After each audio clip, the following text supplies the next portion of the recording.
goes over the end line.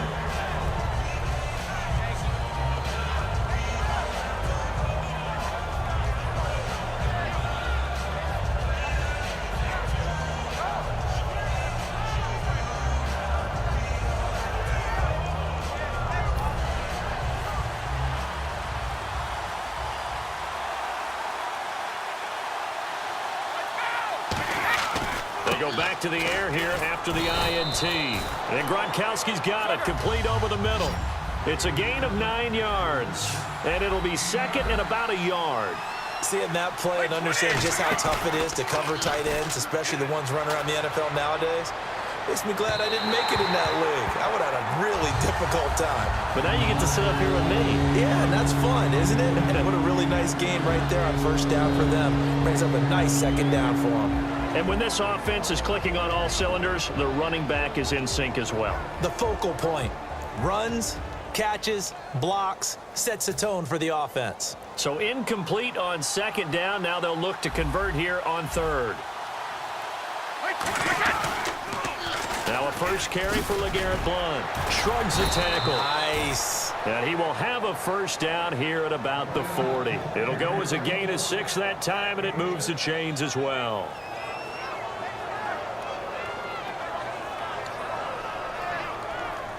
First down and 10 now for the offensive group.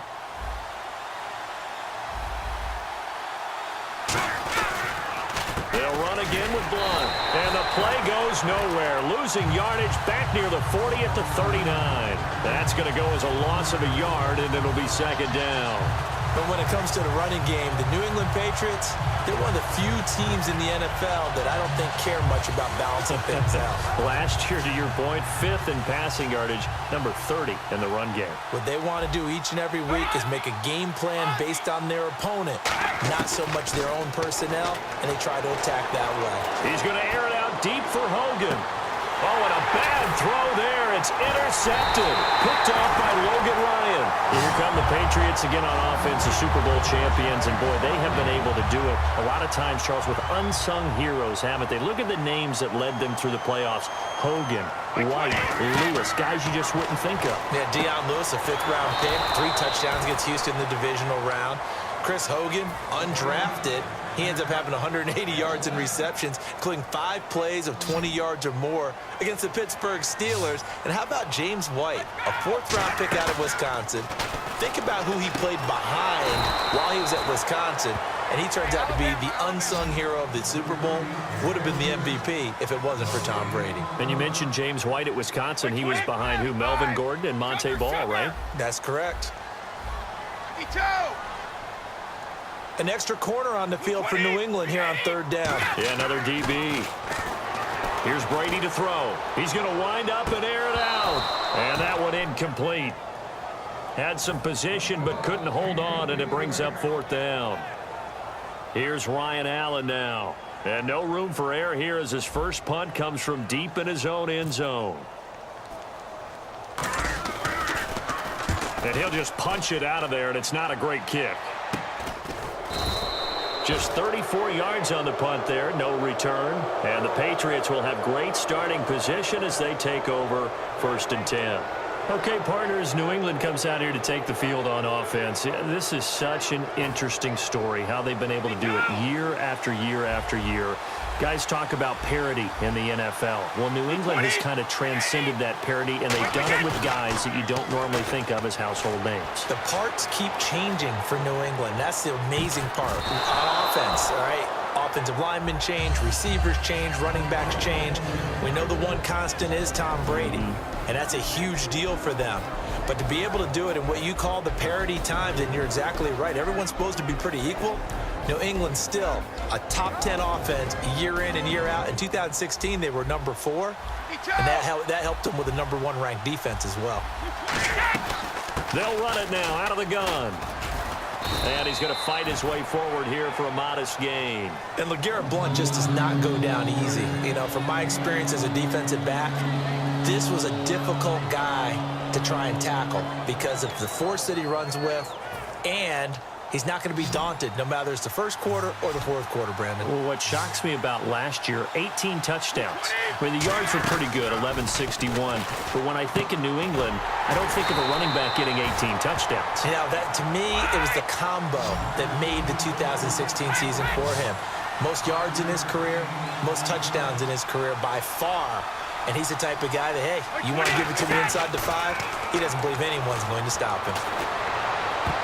And his throw is incomplete. Alongside Charles Davis, Brandon Gaudin, it's the Patriots in possession to begin quarter number 2. They've got it 2nd and 10 to start things out.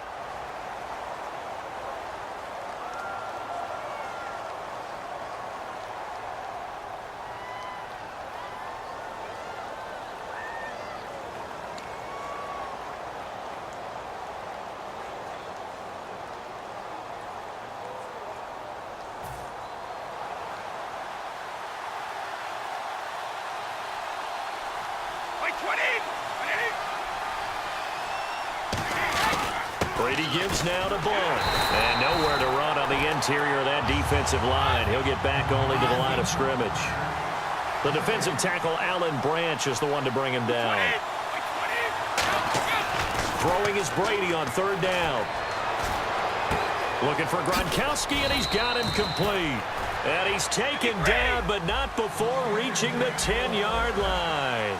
Ah, yes, Brady to Gronk. You think these two are in sync? Without a doubt. And look, they both understand what they can do for each other. Gronk knows. And now a fumble. Brady loses the football. And it's picked up by the Patriots. The Patriots offense now, they work their way back onto the field. And on the last go-around, they really couldn't get anything going. They had to punt from deep inside their own territory, which means they're going to lose the field position battle as a general rule. What they're looking for now is a little more consistency, move the ball at least a few times on offense, get a couple of first downs, and hopefully flip the field. Yeah, just something to build off of. That's what they're looking for here. Little lull in the action here to go over an offseason storyline. It's kind of interesting. L.A. a couple years ago, they have no teams, and now they're going to have 2 with the move from San Diego to L.A. What does that mean for the league and for the Chargers? It seems like an easier transition, doesn't it, than St. Louis when they moved back to Los Angeles. Less culture shock.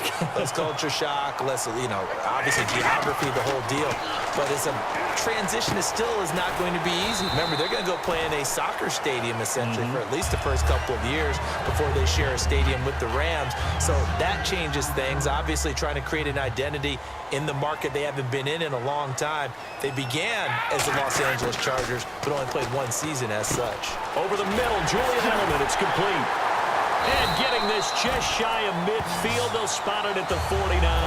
Last year for Edelman, just below 100 receptions, 98, over 1,100 yards, 3 touchdowns. And, this is a guy that gets a lot of pub for being that perfect receiver for Tom Brady and the New England Patriots. What's his role going forward? I think his role going forward is to be a bona fide #1 receiver in the NFL, meaning he's not just a Tom Brady receiver.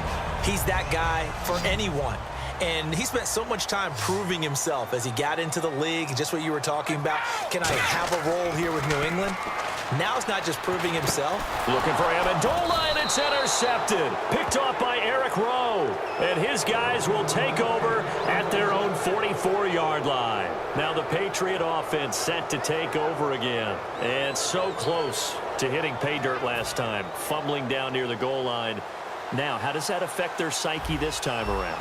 It's a tester, that's for sure, because to be that close and come away with no points is really disappointing, not just for the guys on offense, but the defensive players, too, who thought, hey, we're going to put some points up and have a little momentum going. They've got to find a way to just get it out of their minds, let it go, short-term memory, and move on to the next series. Wait 20, wait 5. They fake the handoff. Now Brady. And right side caught Hogan. That one goes for 24 yards.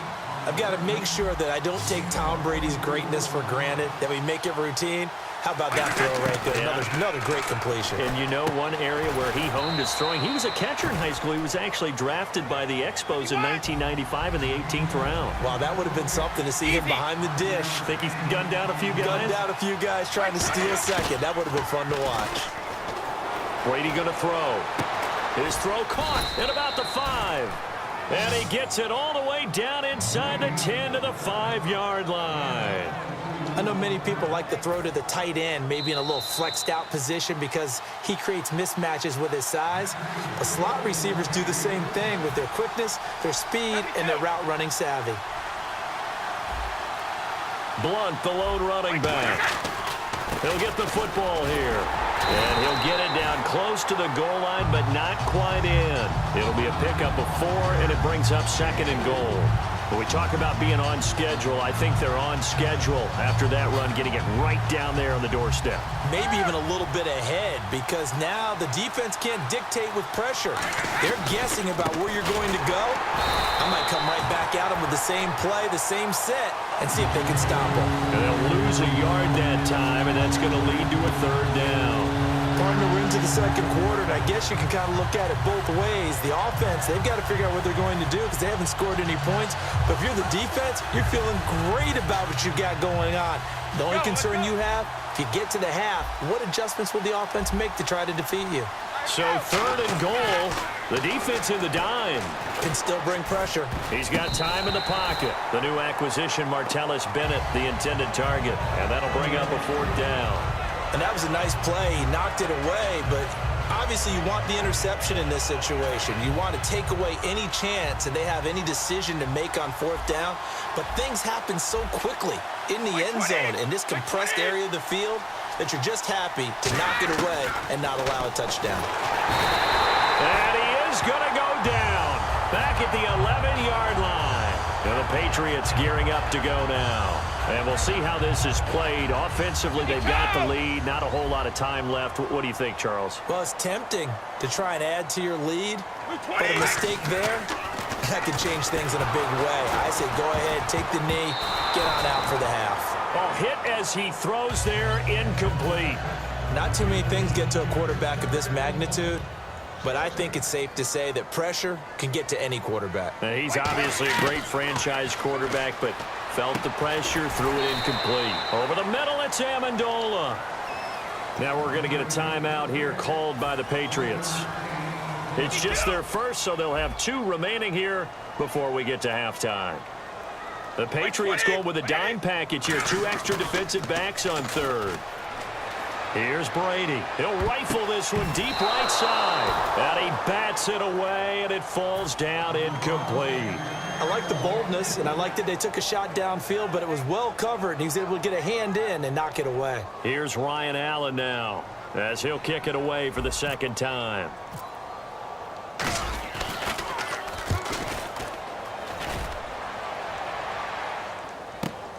Take it at the 37. Nice job bringing that one back. 14 on the return. And there'll be time for maybe one final play before halftime. The Patriot offense now set to come back out onto the field. And likely just out of field goal range. Could be Hail Mary time. And haven't we seen in recent years that the Hail Mary seems to be more successful in the NFL than before? Absolutely we have.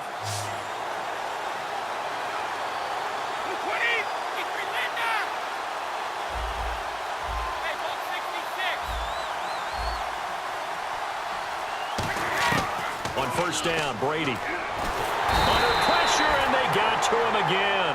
Time for a break. We've hit halftime. Jeez, I don't even want to let their guys get a drink of water. All right, 3rd quarter, let's get to it. Both teams appear ready for the fight ahead, and we resume action here in quarter number 3. This will be taken very short. And they'll be set up pretty nicely here as they have it up to the 35-yard line. So the Patriots coming out now. They have the lead now. They'll be looking to extend that lead. And this is where I enjoy talking about one of my favorite subjects, tendency breakers, or counters as I also like to call them. You've done things in a certain way in the first half, and they've had the ability to see what you've done. They're going to make their adjustments. So guess what? You adjust yourself and try and stay ahead of the pace because you are looking for some separation in this ballgame. The adjustment to the adjustment. Without a doubt. Show them one thing, hit them with something else. Wide open, Gronkowski.